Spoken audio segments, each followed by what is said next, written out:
It's been 200 years since the Peterloo massacre took place here, in St Peter's Square on August 16, 1819. The Peterloo massacre occurred when a peaceful protest for parliamentary reform resulted in a devastating riot. 18 people were killed and 700 people were injured when the cavalry charged at the innocent protesters.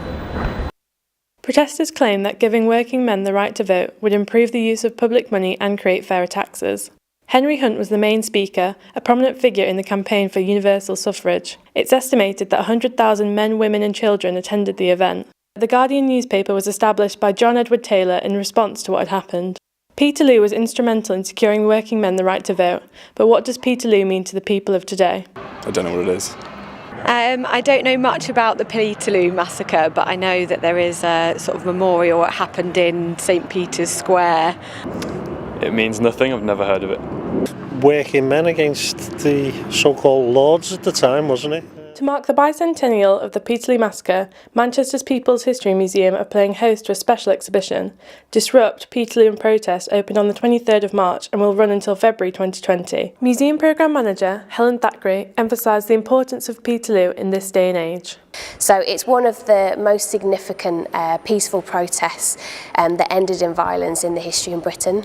I think it's important to understand that we haven't always had in this country as much freedom and freedom of speech as perhaps we might have today. I think it's important to understand that the similarities between people who were living 200 years ago and people who are living today, there are still inequalities, there are still people who want change, there's still people who are frustrated. Luckily, we do live in a fairer society, but there is still equality to be fought for. Are there any parallels between politics at the time of Peterloo and now?